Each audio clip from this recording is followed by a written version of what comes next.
زبید صاحب آپ سے شروع کرتا ہوں، لیکن ابھی مجھے بریک میں احمد نواز سکھیرا صاحب کا ایک واٹس ایپ آیا. آپ کے ساتھ بھی پرائیویٹائزیشن سیکرٹری بھی رہے ہیں، بعد میں کیبنٹ سیکرٹری کے طور پہ وہ ریٹائر ہوئے تھے. انہوں نے بڑی انٹرسٹنگ باتیں 2-3 لکھی. انہوں نے کہا کہ ایک تو ہم نے تب $170 ملین پہلے ریز کیے تھے ہم نے، اور جو کچھ بینکس کے شیئر پرائیویٹائز ہوئے تھے، پھر وہ ٹرانسمیشن کمپنی وغیرہ ہوئی تھی، اور پھر انہوں نے بتایا کہ ہم نے تقریباً $7.5 ملین بھی بچائے تھے فیس میں، اور ہمارا جو ایوریج تھا 1.25% آف ٹرانزیکشن ویلیو تھا، جو عام طور پہ انٹرنیشنلی 3 to 4% ہوتا ہے.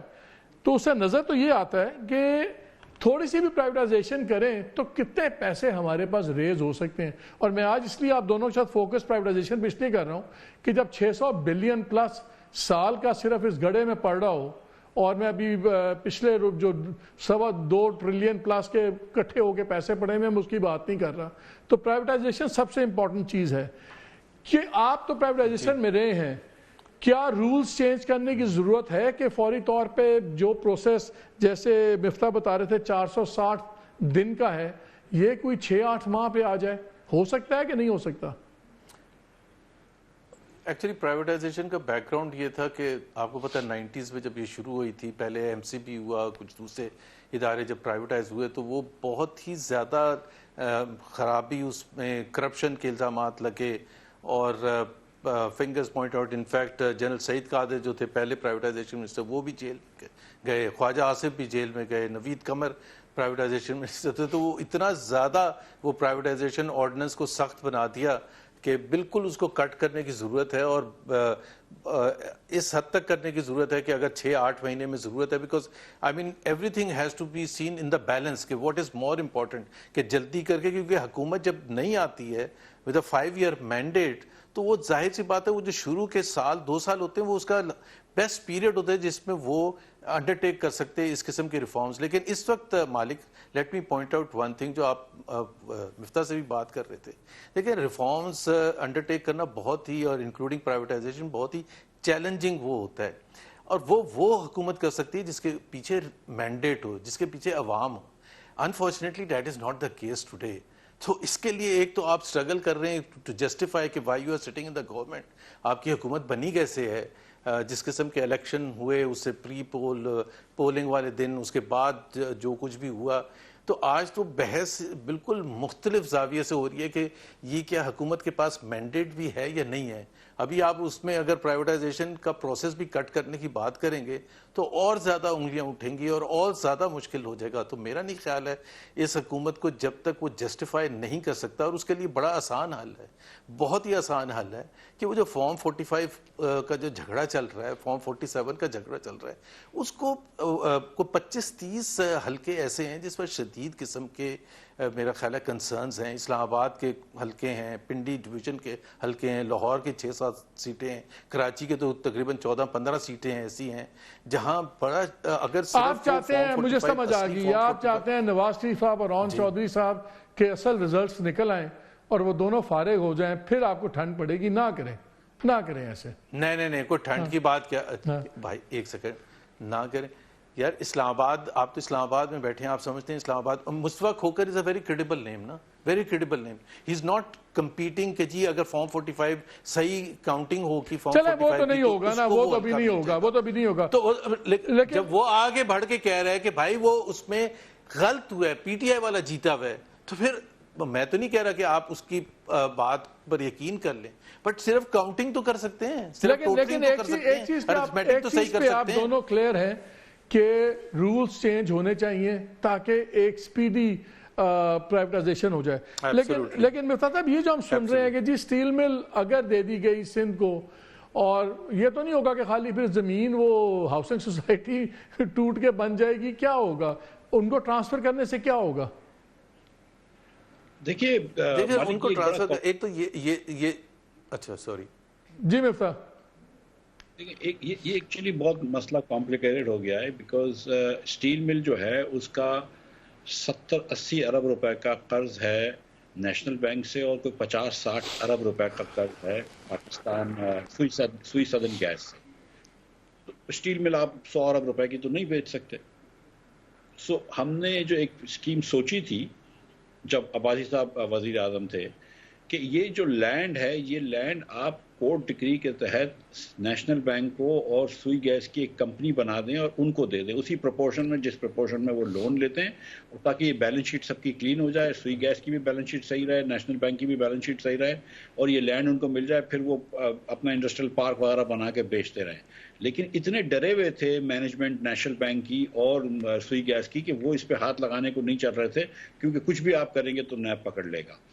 اس وقت ایکچولی اسٹیل مل کی آپ پرائیویٹائزیشن کرتے ہیں تو ایک مسئلہ تو یہ ہوگا کہ آپ سندھ گورنمنٹ آپ کو لیجیٹیمیٹلی کہے گی کہ ہم نے تو اسٹیل مل کے لیے لینڈ دیا تھا، اب اگر آپ اس کو بیچ رہے ہیں تو ہمارا لینڈ ہمیں واپس کر دیں، یہ لیز کا ایک کلوز ہے، تو اس میں کافی مسئلہ ہوگا۔ تو اب کوئی نہ کوئی اس کا حل نکالنا پڑے گا۔ ایک حل تو ہے نا، ایک حل تو ہے کہ ان تمام معاملوں کو ایس آئی ایف سی سے اپروو کروا لیا جائے، وہاں تو فوجی جنرل بھی بیٹھے ہوئے ہیں، پرائم منسٹر بھی بیٹھے ہوئے ہیں، تو خود ہی پھر چیزیں ہو بھی جائیں گی۔ وہ تو پرائم منسٹر نے پہلی اسپیچ میں بھی کہا تھا اگر ایس آئی ایف سی ایک اسپیسیفک چیز مینشن کی تھی وہ فیسیلیٹیشن کاؤنسل تھی، تو کیا پھر اب ہر چیز کا علاج فیسیلیٹیشن کاؤنسل ہی ہے، تاکہ اگر جنرل بھی ہیں اور پارلیمنٹیرینز بھی ہیں تو شاید چیزیں ہو جائیں؟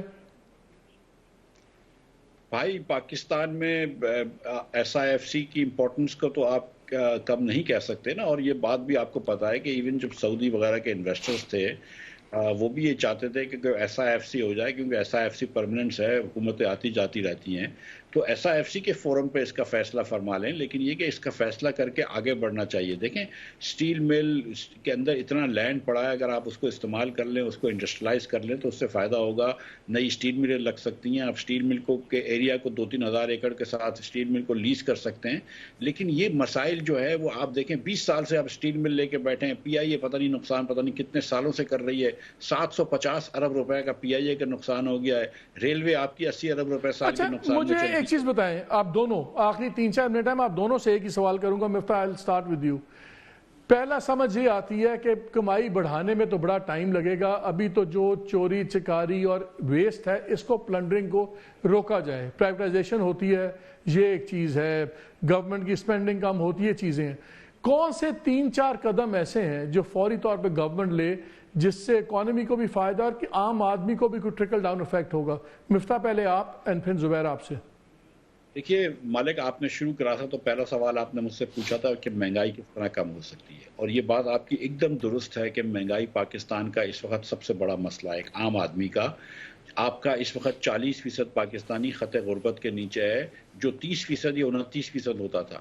یہ جو 10% پاکستانی خط غربت کے نیچے گیا ہے پچھلے 5 سالوں میں، یہ مہنگائی کی وجہ سے گیا ہے۔ تو آپ کو مہنگائی کو کم کرنا ہوگا، اور مہنگائی کم کرنے کے لیے آپ کو نوٹیں نہیں چھاپنی پڑیں گی، منی سپلائی کو لمٹ کرنا پڑے گا، اس لیے خسارہ کم کرنا ہوگا۔ تو آپ نے ایک تو یہ پراپرٹی کے اوپر ٹیکس لگانا ہے، آپ نے ایگریکلچر کے اوپر ٹیکس لینا ہے، اور آپ نے دکانداروں کے اوپر ٹیکس لینا ہے۔ ان ٹیکس کو کارآمد بنانے کے لیے کہ صوبوں کو فورس کریں کہ وہ ٹیکس لیں، آپ کو این ایف سی ایوارڈ کو دیکھنا ہوگا۔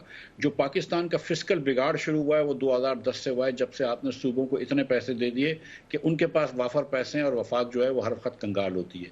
اس کو کبھی نہ کبھی ایڈریس کرنا ہوگا، ورنہ یہ بہت مشکل ہو جائے گی۔ اس کے بعد آپ یہ سوچیں کہ پرائیویٹائزیشن از ناٹ کہ حکومت کو کچھ پیسے مل جائیں، پرائیویٹائزیشن از ناٹ کہ حکومت کا نقصان ختم ہو جائے۔ جو اصل فائدہ پرائیویٹائزیشن کا ہوتا ہے وہ اکانومی میں ایفیشنسی آتی ہے۔ جو اصل فائدہ ہوا ہے جب آپ نے بینکس پرائیویٹائز کیے، ناٹ جسٹ کہ صرف حکومت کو ٹیکس مل رہا ہے، لیکن بینکنگ سیکٹر پورا پاکستان کا اچھا ہو گیا۔ جب آپ پرائیویٹائز کریں گے پی آئی اے کو تو وہ ایئر لائنیں اور بھی اچھی کریں گی کمپیٹ، اور لوگوں کی نوکریاں ملیں گی۔ جب آپ بجلی کی کمپنیوں کو پرائیویٹائز کریں گے، بجلی کی کاسٹ پاکستان میں کم ہو جائے گی تو صنعت کاری بڑھے گی۔ اگر آپ ریلوے کو پرائیویٹائز کرتے ہیں تو یہاں سے کراچی سے پلگ کریں زبیر آپ کوئکلی۔